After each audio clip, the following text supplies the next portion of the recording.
Nós estamos recebendo a visita do deputado federal Jair Bolsonaro, que pertence ao PSC. E ele está aqui em Londrina exatamente para quê? Para falar a respeito do seu já início de caminhada rumo à presidência da República. Ele veio para fazer palestra, ele veio para ter encontros políticos importantes e relevantes aqui. E nós, inclusive, acompanhamos a visita desde a hora em que ele chegou. Ontem estávamos ao vivo no aeroporto de Londrina e aí trouxemos o acompanhamento todo desta visita que Jair Bolsonaro veio fazer à nossa cidade. Primeiro, bom dia, como vai? Eu queria que o senhor assistisse conosco a esta matéria para que depois a gente começasse então a entrevista em si. Pode ser? Pode, um prazer. Jair Bolsonaro aqui conosco, vamos acompanhar a matéria e depois nós já começamos as perguntas, as dúvidas que eu tenho que eu gostaria de tirar com Jair Bolsonaro. Saguão do aeroporto movimentado com a visita do deputado federal. Já na chegada, Jair Bolsonaro discursou. Mostrar que o Brasil pode ser grande!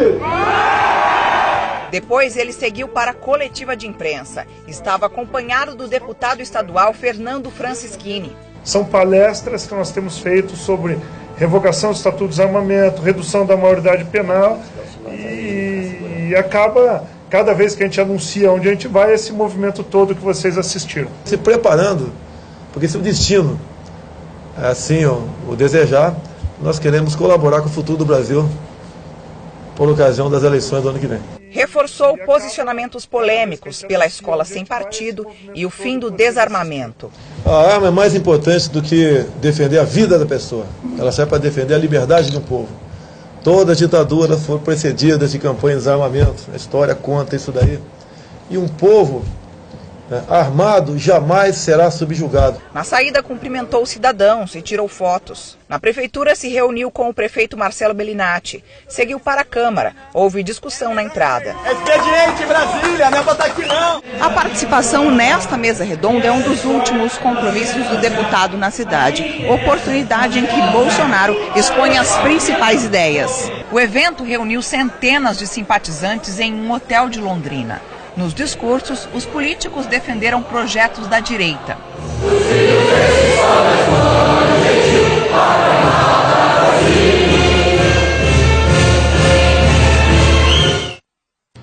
A entrevista que nós vamos fazer com Jair Bolsonaro, e é preciso deixar isso bem claro, é sem regras, amigos, sem negócio de mandar para ele perguntinhas antecipadas, nada disso. Combinado, inclusive, com a assessoria de imprensa de Jair Bolsonaro, que topou vir aqui conosco para falar a respeito exatamente da sua vida, de sua trajetória. Jair Messias Bolsonaro, para começar, quem é, onde começou, que jeito que é? Primeiro agradecer ao vereador Felipe Barros e o Fernando Francischini pelo convite de estar aqui. Sou capitão do Exército.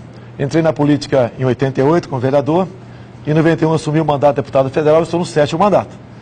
E pretendo sair da zona de conforto, que é que nós temos em Brasília, no parlamento, e não aventurar nada, mas participar por ocasião do jogo político do ano que vem, para que eu possa melhor servir ao Brasil. Para nós entendermos um pouquinho de quem é Jair Bolsonaro, quando ainda oficial, algumas coisas foram feitas ali, algumas tentativas até de superiores seus, de calar a sua boca, não? Não, mas é natural, eu conheço a regra do jogo, eu dei uma entrevista na sessão Ponto de Vista da revista Veja, em 86, fui punido com 15 dias de prisão administrativa, sem problema nenhum. Agora, coincidência ou não, no final do ano tivemos o 13º salário. Minha vida, vamos assim dizer, fora daquela época já. É daquela época. E eu sabia que você, até hoje também, nenhum militar da ativa pode se manifestar junto à imprensa sem autorização superior. E eu cometi, sim, esse ato de indisciplina. Mas a causa foi justa. Afinal de contas, nós vivíamos uma crise salarial enorme naquele momento. Tá? E também as evasões eram muito grandes na Academia Militar das Agulhas Negras e a mídia local do Rio de Janeiro transmitia à população que aquelas evasões eram por causas diferentes da salarial, o que não era verdade. Hoje, então, você é capitão da reserva remunerada? Capitão, quando nós nos elegemos para qualquer cargo, na data da diplomação, você passa para a reserva remunerada proporcional ao tempo de serviço. Ou seja, um servidor civil, outro qualquer, ele perdendo o mandato lá na frente, ele volta para a atividade anterior. No caso, qualquer militar, não. Ele não volta mais para a caserna. Então, aí fica aposentado por... Fica. E a grande prerrogativa que eu tenho nisso é exatamente aquilo que eu luto para todo mundo. Eu tenho porte de arma de fogo por ser capitão do Exército. E luto para que todo cidadão de bem, juntamente com o Francisquini, entre outros, né, para que o cidadão, no primeiro momento, tenha o direito à posse de arma de fogo. E grande parte da população, se assim o desejar, possa também conseguir o porte no futuro. A posse de arma de fogo hoje é legal no Brasil, né? É legal, mas é quase impossível. O povo tem que... ele tem que justificar a efetiva necessidade. E daí, muitas vezes, por determinação superior do Ministério da Justiça e do próprio Presidente da República, essa efetiva necessidade não é reconhecida. E ele dificilmente consegue comprar uma arma de fogo. E as taxas também são muito altas, não são? Nós defendemos, inclusive, o registro definitivo. Hoje, passou de 3 para 5 anos. Eu disse, na época, que estavam criando o IPVA das armas. Ou seja, mesmo assim, mesmo com a dificuldade, você elitizou. Só quem tem dinheiro pode, periodicamente, pagar essa nova taxa e ter uma arma dentro de casa.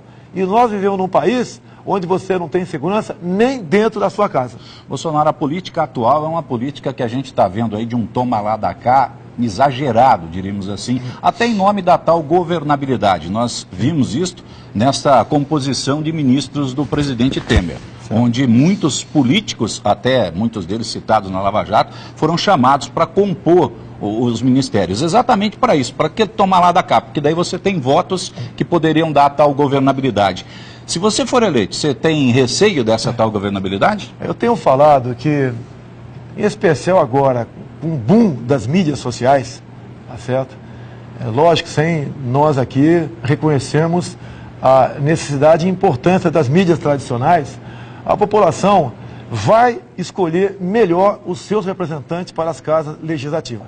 Assim sendo, eu não temo isso. Agora, se, porventura, né, eu chegar lá, se for para fazer a mesma coisa, eu estarei fora dessa luta. Afinal de contas, governabilidade não é você dividir, ratear os bens públicos para grupos políticos votar em propostas advindas do Executivo.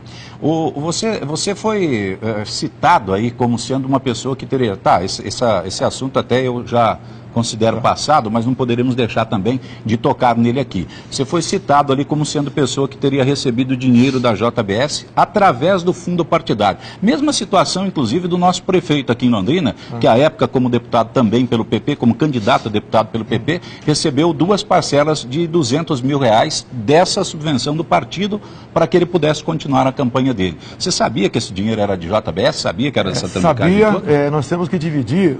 Fundo partidário é uma coisa e o caixa do partido é outra.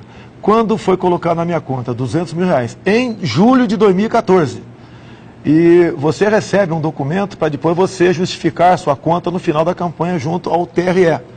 Então, naquele mesmo dia, quando vimos que era da JBS Friboi, 200 mil, eu via cheque nominal para o meu partido, porque eu recebi foi do partido, via JBS, eu devolvi essa importância. E depois, então, o meu partido depositou uma importância idêntica, mas do fundo partidário. Porque o dinheiro que está na conta do caixa do partido não se mistura. Lá tem dinheiro da Odebrecht, tem do fundo partidário, que é legal, tem da OS, tem da Engevix. Então, quando qualquer um candidato recebe, está escrito embaixo de onde veio aquele dinheiro. Quando eu vi que veio da JBS Friboi, e naquele tempo não se falava em propina legal, eu devolvi porque eu sabia que eu não era tão bonito assim para receber uma doação do Wesley Batista e seu irmão. E quando se recebe um dinheiro assim, já se tem ali aquela... já está no bolso do empresário? Geralmente está no bolso. O meu caso foi para me levar pro furacão da Lava Jato, né? Não tinha Lava Jato, eu não estava ainda em pleno vigor. Mas seria uma situação que hoje em dia eu nem estaria no seu programa, que não teria como justificar. Então isso eu fiz em 2014, quando não existia, repito, a figura da propina legal. Alguns órgãos de imprensa, na maldade, quer dizer que eu devolvi o partido e depois devolvi com a mão e peguei conta. Não. O que está no fundo partidário, tudo que está lá dentro, tem a origem de onde veio. E a JBS doou para partidos, né, em torno de 400 milhões de reais. Isso foi uma contrapartida da JBS, porque ela pegou, sem qualquer garantias, no BNDES, 8 bilhões de reais. Ou seja, a condição para o BNDES liberar o recurso para a JBS foi doar em torno de 5% para partidos. E sim, você tem razão, a doação está também uma operação casada para você, dentro do parlamento, votar tudo que interessa ao Poder Executivo sem reclamar. Você tem algumas posições que são polêmicas, por exemplo, porte de arma. É uma coisa que hoje no Brasil não se consegue fazer. Eu, por exemplo, sou ameaçado enormemente várias vezes por conta da minha profissão, sou um repórter policial, e não consigo pegar o porte de arma de fogo. Em que pese eu tenha arma, mas essa arma tem que estar em casa, eu não posso andar, eu não posso portar essa arma de fogo. Outras posições também suas são posições diferenciadas, como, por exemplo, se pedir o aumento do tempo de prisão para quem pratica crime de receptação. É uma das coisas que eu sempre falo aqui, porque o receptador, para mim, é o patrão. É aquele que fala, ó, vai lá e rouba que eu estou aqui para comprar. Não sei se você tomou conhecimento, né? Essa semana apresentei um projeto nesse sentido. O roubo de carga no Brasil virou uma epidemia.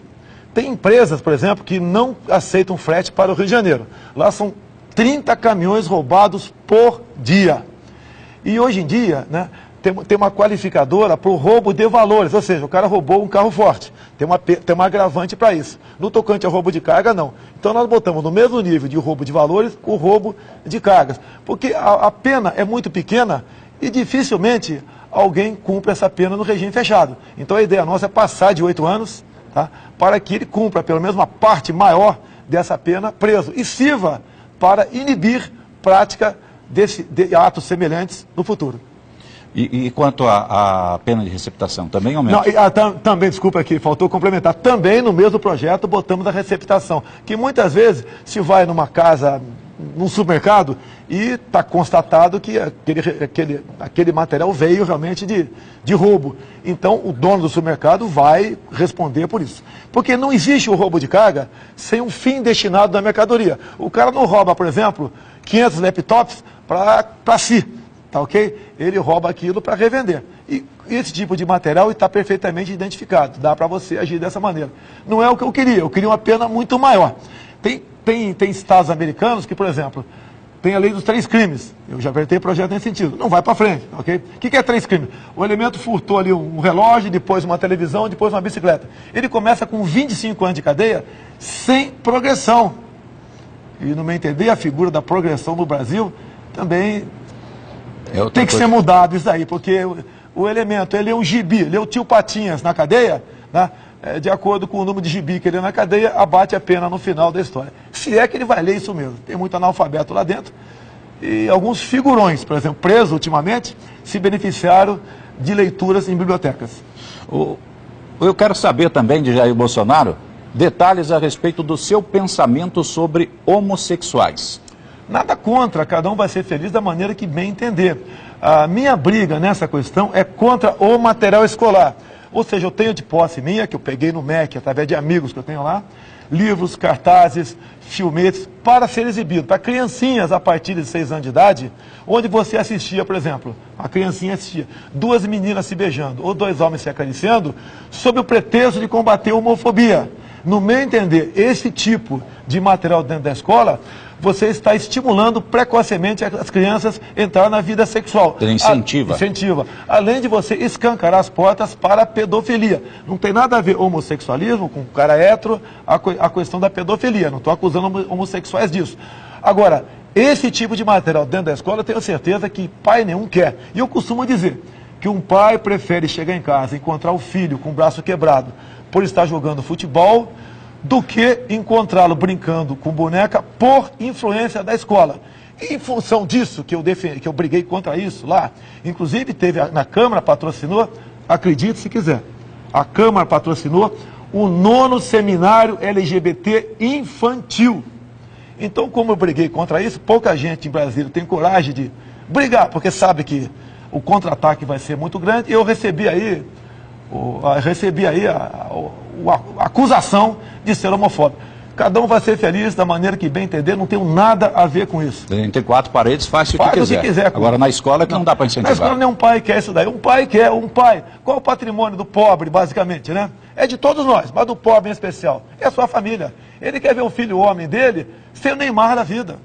Tá certo? Ele quer que a filha vai ser uma enfermeira, uma advogada, uma secretária, seja o que for, mas tenha sucesso. E ele, quando bota o filho na escola, é para ele aprender, para ele ser instruído, porque o que tira O homem e a mulher da miséria é a instrução, é o conhecimento, e não Bolsas Famílias. E não também essa questão de liberdade total dentro da escola, que nós sabemos onde isso vai chegar. Vai ser o fim, no meu entender, da esperança na juventude de um Brasil melhor.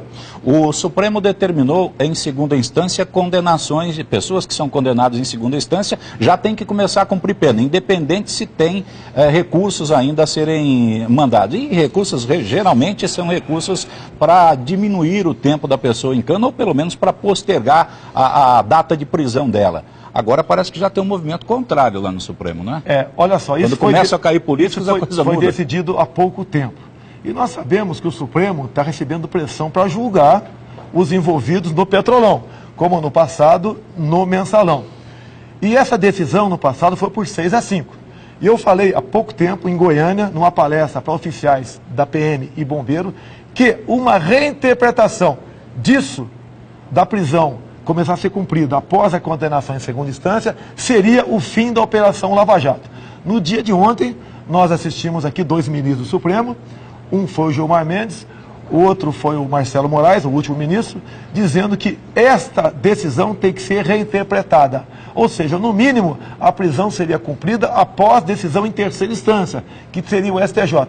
E prova que eu tenho razão no que estava falando, porque há poucas semanas o Supremo Tribunal Federal decidiu, por unanimidade, acabar com o foro especial. E eu falei também que eu seria o único voto contrário a isso na Câmara, por quê? Apesar de atrair a ira de muita gente no Brasil.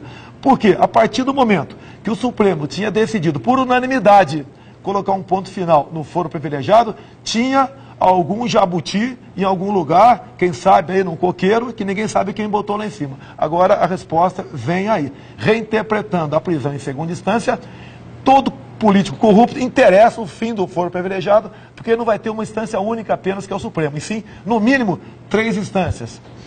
É o nosso Brasil. Nós temos um parlamento, infelizmente, com uma grande maioria, poucas são as exceções, de pessoas corruptas. O Supremo também não é confiável? Olha, o critério para indicar para o Supremo, para o STJ, e basicamente, desembargadores em parte, é um processo que, no mínimo, te coloca em dúvida. Por ocasião do Mensalão, nós lembramos de algumas trocas de ministros, tá certo? Que foram bastante providenciais e bastante discutidas pelo governo Dilma e Lula, e a conclusão era uma só, e concretizou-se no final. Desqualificou a questão da formação de quadrilha por parte daqueles envolvidos no Mensalão. E ao desqualificar isso, as penas foram inferiores a 8 anos. Então você não vai diretamente para o regime fechado. Então desconfiamos disso. No tocante à corrupção, esse é um Brasil onde você não pode botar a mão no fogo por ninguém. Nós, 7h22 nesse momento, 7h21 agora na Grande Londrina. Nós estamos ao lado de Jair Bolsonaro, deputado federal que vem aqui para Londrina para fazer visitas aqui e para já lançar a sua candidatura à presidência? Não, eu estou há 2 anos andando pelo Brasil. Quando eu pensei na possibilidade de requerer, pleitear junto ao meu partido, uma possível legenda para presidente, tá? Primeira coisa que eu fiz, como nós desconfiamos, eu, não sei você, eu desconfio do voto eletrônico, uma grande parte da população desconfia, nós aproveitamos um projeto, emendamos esse projeto e garantimos, por ocasião das eleições de 2018, o voto impresso ao lado da urna eletrônica, para acabarmos com a desconfiança da lisura das eleições. Então o primeiro passo foi esse. Um outro, eu resolvi andar pelo Brasil. Até porque hoje em dia a campanha são em 45 dias. Qualquer um, menos para prefeito, mesmo para vereador, se o elemento for se preocupar apenas naqueles últimos 45 dias, não tem como ele apresentar uma boa proposta para aquele cargo a qual ele está se voluntariando junto ao povo para defender aí as suas posições junto à chefia do Executivo, até mesmo no Legislativo. Então essa foi a intenção nossa, viajar pelo Brasil e, obviamente, pretendemos sim, se o partido assim entender, nós nos lançarmos no futuro. Mas no momento não estou em campanha, não. Direta já, qual o seu pensamento? Agora seria causuísmo. Nós não podemos fugir daquilo que está na lei. Nós não podemos mudar a regra do jogo com ele em andamento. Hoje que está previsto, na nossa Constituição, que faltando 2 anos para terminar o mandato, no caso, o presidente Michel Temer, caso ele venha perder o mandato por um motivo qualquer, não interessa, a previsão é eleições indiretas pelo parlamento. A esquerda está pleiteando eleição direta, um casuísmo, porque sabe, com a urna eletrônica, o Lula, com toda certeza, seria reeleito presidente da República. Eleito presidente da República. O Bolsonaro, o que é que você pensa sobre... O governo fala tanto aí que a Previdência está quebrada, que vai falir, que vai arrebentar. Qual o seu pensamento a respeito? Se você pega a Caixa da Previdência, tá? O que o governo faz, basicamente? Ele aplica a tal da DRU, Desvinculação de Receita da União. Quando ele tira 30% desse montante, vai lá para baixo a Caixa da Previdência. Começa a ser deficitária, o que é no momento. Sem a DRU, estaríamos equilibrados. Agora, o grande bronca minha contra essa proposta que está aí. Eu estive no Piauí, é o segundo estado mais pobre do Brasil. E lá a expectativa de vida está em 69 anos, segundo o IBGE. É, no meu entender, uma desumanidade você passar para 65 anos. O governo poderia dar uma pequena mexida agora, aumentando em um ano, por exemplo, a questão da mulher, 50 para 51, o homem, 50 para 56, tá? Dar uma mexida devagar por aí e deixar para quem assumir em 2019 dar mais um passo. E eu sempre disse, e agora prova que eu tenho razão, que o governo não iria aprovar a reforma da Previdência, ainda estaria dando munição para o PT crescer por ocasião das eleições futuras. É o que nós estamos vendo aqui, em parte, acontecendo no Brasil. Se tirar a DRU, a receita é superavitária? Chega a equilibrar. Se não mexer. Uma outra questão também... Então, na verdade, o governo gasta mal esse dinheiro que nós pagamos. Exatamente, tem esse lado também. E o grande déficit da Previdência é a aposentadoria rural. 2/3. Ninguém quer acabar com a aposentadoria rural, não. Mas do bolo que entra no déficit, 2/3 vem da aposentadoria rural. Ou seja, quem paga tem que estar no lugar, quem não paga tem que estar na outra, com outra rúbrica. E não podemos apenas botar essa conta para pagar por aposentado que já vem pagando há muito tempo. No passado, você podia se aposentar com 20 mínimos, depois passou para 10. E atualmente, mesmo quem pagou 10, está recebendo 3, 4. Isso é uma grande injustiça que você tem que corrigi-la. E você tem que bater também na questão dos devedores do INSS. Eu sei que a dívida no bolo como um todo não é tanto, mas é importante. A própria JBS é a empresa que mais deve para o INSS. Justifica ela pegar 8 bilhões emprestados, doar, entre aspas, quase 500 milhões de reais para fundo partidário e não pagar essa dívida que tinha com o INSS, você tem que atacar na questão disso e na questão também de fraudes, que existe muito no Brasil no tocante a aposentadorias, sendo repetitivo, né? A aposentadorias fraudulentas. E a reforma trabalhista, seu pensamento? Plenamente favorável. Nenhum direito foi retirado. Até porque tudo quando se fala 13º, hora extra, fundo de garantia, tudo está no artigo 7º da Constituição. Nós não votamos proposta de emenda à Constituição. Foi projeto de lei. Assim sendo, nós apenas facilitamos a relação empregado-trabalhador. Porque hoje em dia, eu sei que a grande maioria são empregados no Brasil e a minoria são patrões, mas uma grande verdade, ser patrão nesse Brasil é bastante complicado, em especial por causa da CLT. O Brasil, por ano, recebe quase 4 milhões de ações trabalhistas. Nós temos mais ações trabalhistas no Brasil do que o mundo todo. Algo está errado. Direito queremos que todos tenham, mas hoje em dia eu te pergunto, qual é o direito do desempregado? Nenhum. E o patrão tem dito para mim, e muitas das minhas andanças pelo Brasil, que o trabalhador vai ter que decidir um dia, menos direitos e emprego ou todos os direitos e desemprego. E complemento, hoje em dia, dado a CLT, o salário é muito para quem paga e pouco para quem recebe. Algo está errado. Devemos nos aproximar da legislação americana nesse tocante. Agora, reforma trabalhista, para valer, logicamente tem que ter a participação de todos, né? Mas como está previsto na Constituição, que tem que mexer no artigo 7º, onde muitos juristas dizem que lá estamos no capítulo das causas pétreas, somente numa nova Assembleia Nacional Constituinte você poderá mexer com isso aí. Nós temos ouvido por aí, Bolsonaro, que o Jair Bolsonaro é meio maluco, é meio passado, é meio doido. Como é que vocês consideram? Eu não dou bola para isso não, é o que pode falar, né? Intriga da oposição. Antes de ser maluco do que estar na Lava Jato. Menos mal, né? Qual a tua sequência de andança agora aqui pelo Paraná? Maringá, tá? Quase todo mês nós saímos 2, 3 vezes para algum estado. É a convite de parlamentares, né, como o Francisquini aqui, e o Felipe, tá certo? É isso daí. E nós estamos sempre abertos. Quando pergunto à minha assessoria qual é o que pode, que não pode ser falado, a gente deixa em aberto. Afinal de contas, é dessa maneira que você constrói uma democracia de verdade. Muito obrigado pela sua presença, viu? E se for presidente da República, vai prometer que volta aqui um dia? Opa, se eu não voltar, o Francisquinho me prende.